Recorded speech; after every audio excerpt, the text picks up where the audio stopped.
Pour la plupart des adolescents et des jeunes, vacances riment avec repos et épanouissement. Mais ce n'est pas tout. Pour les éducateurs en santé de la reproduction, les vacances constituent une grande période de vulnérabilité aux comportements à risque. Et les plus redoutés sont les infections sexuellement transmissibles, IST. À cela s'ajoutent les grossesses précoces et ou non désirées. Il y a beaucoup de jeunes qui estiment que les vacances aussi c'est pour se divertir. Et on peut se divertir sainement, mais il y a des jeunes qui oublient aussi la protection. Donc c'est véritablement des moments de vulnérabilité. C'est les soirées dansantes, c'est toutes sortes de manifestations de retrouvailles des jeunes. Nous enregistrons malheureusement à la fin de chaque vacances, grande vacances scolaires, au début du mois de décembre, janvier jusqu'en février, il y a une recrudescence légère des grossesses précoces ou des grossesses non désirées. Ces dérapages ont souvent des conséquences lourdes sur la scolarité, voire sur toute la vie. Il faut donc les en préserver et c'est le cheval de bataille des éducateurs volontaires.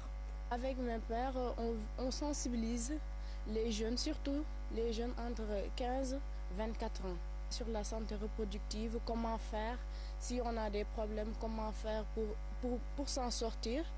Et surtout mais aussi avec les parents, pour qu'ils aident leurs enfants à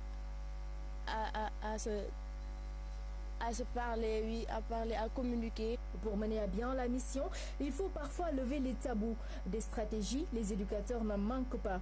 Ici à Tentoubab, dans le département de Mbour, c'est le porte-à-porte qui est choisi. L'idée est d'impliquer parents et enfants. En suscitant le dialogue, la méthode semble porter ses fruits. Les parents doivent s'ouvrir aux enfants pour qu'ils aient le courage d'exprimer leurs préoccupations. Nous les jeunes, agissons parfois par ignorance.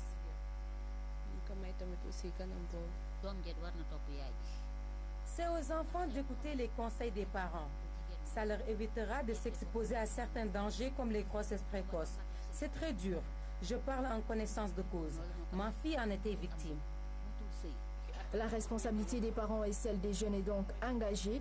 Elle incombe aussi aux éducateurs qui en font d'ailleurs leur principale mission.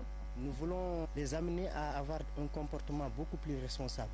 Le premier comportement qu'on cherche chez les jeunes, c'est d'abord de s'abstenir jusqu'au mariage.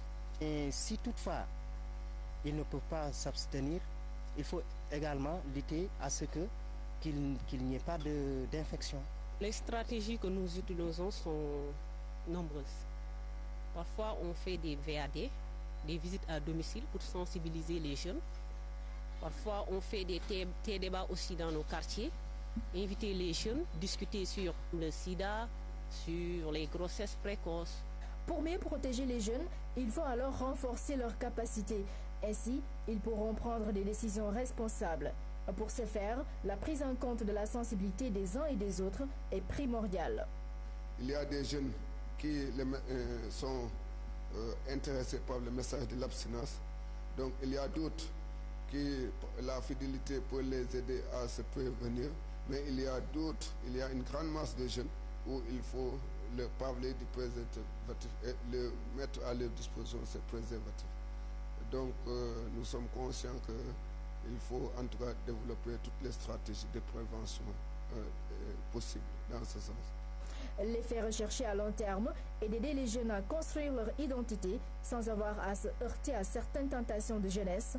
Elles découlent souvent de leur vulnérabilité au moment de chercher leur repère entre l'adolescence et l'âge adulte.